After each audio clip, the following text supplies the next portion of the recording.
वाराणसी से चुनाव लड़ने के लिए आया हूं, दिल्ली से आया हूं, तो एक मन में प्रश्न उठता है सबके कि वाराणसी से चुनाव लड़ने के लिए क्यों आया हूं। दोस्तों, अगर मेरे को केवल सांसद बनना होता, संसद में जाना होता, एमपी बनना होता, तो मैं दिल्ली से चुनाव लड़ लेता, किसी भी सीट से चुनाव लड़ता, चुनाव जीत जाता। वाराणसी से चुनाव लड़ने के लिए क्यों आया हूं? वाराणसी की जनता से अपील करने के लिए आया हूं कि अगर आपने नरेंद्र मोदी जी को जिता दिया तो नरेंद्र मोदी जी देश को उठा के कुछ अंबानी और अडानी को बेच डालेंगे। दोस्तों, आप लोगों को देश को बचाने की अपील करने के लिए आया हूं, आप लोगों से देश को बचाने की अपील करने के लिए आया हूं। अभी आप लोगों ने देखा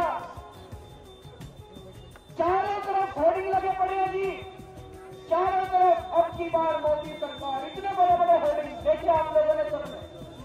और केवल बनारस में नहीं लगे पड़े, पूरे देश में कहीं चले जाओ, किसी गांव में चले जाओ, पूरे देश में कोने कोने में होर्डिंग लगे पड़े हैं। दिल्ली में, बंबई में, कलकत्ते में, चेन्नई में, अहमदाबाद में, इलाहाबाद में, बनारस में, पूरे देश नरेंद्र मोदी जी के होर्डिंग लगे पड़े हैं। अब की बार मोदी सरकार कहां से आएगी इतने पैसे? एक एक होर्डिंग के 3-3 लाख रुपए लगते हैं। कहां से आए इतने पैसे? अखबार उठा लो, हर अखबार में हर रोज 6-6 पन्नों के एडवर्टाइजमेंट आ रहे हैं, इनके बड़े बड़े एडवर्टाइजमेंट आ रहे हैं। देखिए आप लोगों ने सबने भाई, रोज इनके एडवर्टाइजमेंट आ रहे हैं। टीवी खोलो, टीवी के अंदर इनके एडवर्टाइजमेंट आ रहे हैं। अखबार में आया था 5,000 करोड़ रुपए खर्च कर रहे हैं नरेंद्र मोदी, 5,000 करोड़ रुपए। कहां से आ रहे हैं भाई साहब इतने पैसे? कौन दे रहा है इतने पैसे?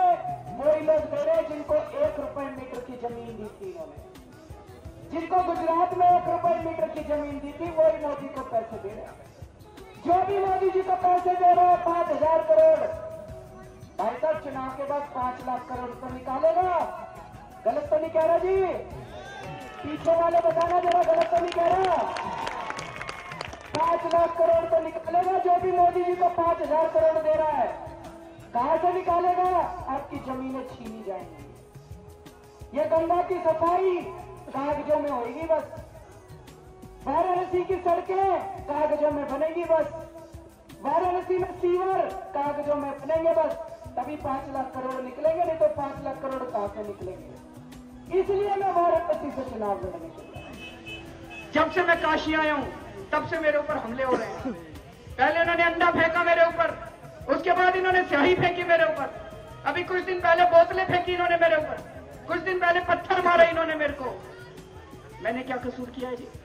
चुनाव ही तो लड़ रहा हूं। चुनाव तो बाकी भी बहुत सारे लड़ रहे हैं, अजय राय भी लड़ रहे हैं। ये बीजेपी वाले अजय राय पे पत्थर नहीं मारते, ये बीजेपी वाले साइकिल वालों पे पत्थर नहीं मारते, ये हाथी वालों पे पत्थर, दूसरी पार्टी वालों पे पत्थर नहीं मारते। मेरे पे क्यों मार रहे हैं? क्योंकि मैंने इनका सारा भंडा फोड़ दिया, ये सारे कागज दिखा दिए मैंने, ये सारे कागज मैंने जनता को दिखा दिए, सच्चाई बता दी। दोस्तों, इस देश की सबसे भ्रष्ट, सबसे ताकतवर, सबसे अमीर ताकतों के खिलाफ लड़ रहे हैं हम लोग। अब वो हारते हुए नजर आ रहे हैं, इसलिए मेरे को पत्थरों से मारते हैं।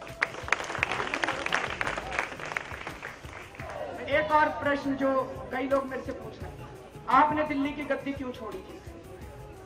पहली चीज तो जैसे ही मैंने मुकेश अंबानी के खिलाफ ये एफआईआर दर्ज कराई, भाई साहब, मुकेश अंबानी की इस जेब में कांग्रेस है, इस जेब में बीजेपी है। जैसे ही मैंने ये एफआईआर दर्ज कराई, मुकेश अंबानी ने दोनों पार्टियों को बुला के कहा कि अब केजरीवाल की सरकार नहीं बचनी चाहिए। दोनों पार्टियों ने षड्यंत्र रचा। 3 दिन बाद विधानसभा का सत्र था। विधानसभा के अंदर आपको पता है हमारा बहुमत नहीं था, हमारी 28 सीट थी, कांग्रेस बाहर से समर्थन दे रही थी। विधानसभा के अंदर कांग्रेस जाके बीजेपी से मिल गई, उनकी 40 सीट हो गई, हमारी 28 सीट हो गई।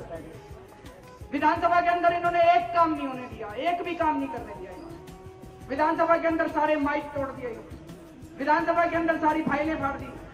मैंने लोकपाल बिल रखा, वो इन्होंने पास नहीं होने दिया। स्वराज का बिल फेल कर दिया, बिजली में सब्सिडी देना चाहते थे, वो फेल करने की प्लान था इनका। मैं क्या करता? मेरे पास 2 ही विकल्प थे। मैं कुर्सी पे बैठा रहता, चिपका रहता, मैं कुर्सी पे बैठा और काम ना करता। काम तो ये करने ही नहीं दे रहे थे, मेरी आत्मा नहीं मानी। मेरी आत्मा ने कहा अरविंद इस्तीफा दे दे, बाहर जा और जनता को क्या, भैया अब 28 सीट से काम नहीं चलेगा, 50 सीट दो तो मैं आगे काम करके दिखाऊंगा। मैंने इस्तीफा दिया। बताओ मैंने क्या गलत करा? अगर मैं इस्तीफा नहीं देता और आज आपके बीच में आता, भाई साहब आप ही लोग मेरे मुंह पे थूकते।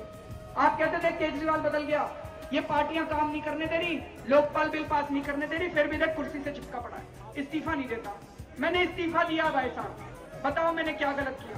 ये कह रहे हैं केजरीवाल भाग गया, केजरीवाल। अरे कहां भाग गया? इतनी खड़ा मैं कोई पाकिस्तान भाग गया क्या?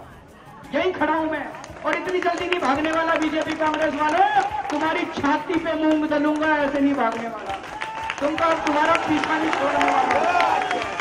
इतनी जल्दी तुम्हारा पीछा नहीं छोड़ता मैं, इतनी जल्दी नहीं पीछा छोड़ता। और आप ही लोग बताओ, एक चपरासी की कुर्सी नहीं छोड़ी जाती जी। मुख्यमंत्री की कुर्सी छोड़ने के लिए कलेजा चाहिए, कलेजा। 56 इंच की छाती से काम नहीं चलता, कलेजा चाहिए, कलेजा। दोस्तों फिर भी मेरा ये कहना है, इस पे दो राय हो सकती है। कुछ लोग कहते हैं भाग गया, कुछ लोग कहते हैं छोड़ दिया, पैसे तो नहीं खाए, नहीं जी, भ्रष्टाचार तो नहीं करा, इस्तीफा ही दिया है, पैसे तो नहीं खाए, भ्रष्टाचार तो नहीं करा। अरे ये तो देश लूट के बैठे हैं, फिर भी कुर्सी नहीं छोड़ते। अगर आपने आज, आपके पास दो विकल्प है जी, एक केजरीवाल है जिसके ऊपर एक ही आरोप लगा रहे हो, आपकी कुर्सी छोड़ दी, कुर्सी छोड़ दी, असूलों पे कुर्सी छोड़ी है। लाल बहादुर शास्त्री थे, रेल मंत्री थे देश के, एक ट्रेन का एक्सीडेंट हुआ, उन्होंने इस्तीफा दे दिया। हम लोग कहते हैं कि लाल बहादुर शास्त्री भाग गए थे। गर्व होता है हमें लाल बहादुर शास्त्री के ऊपर कि असूलों की राजनीति की थी। हमने भी असूलों की राजनीति की, असूलों की वजह से इस्तीफा दिया। आपके पास दो विकल्प है जी, एक नरेंद्र मोदी और एक अरविंद केजरीवाल। नरेंद्र मोदी जो कि गुजरात को उन्होंने उठा के मुकेश अंबानी को दे दिया, मुकेश अंबानी के लिए गैस के दाम बढ़ाना चाहते हैं। अरविंद केजरीवाल जो गैस के दाम कम करने के लिए लड़ाई लड़ रहा है। नरेंद्र मोदी जो मुकेश अंबानी की सेवा के लिए कुछ भी कर सकते हैं, उसके एजेंट के रूप में काम कर रहे हैं। अरविंद केजरीवाल जो मुकेश अंबानी के खिलाफ FIR करने की हिम्मत रखता है। चुनाव आपको करना है।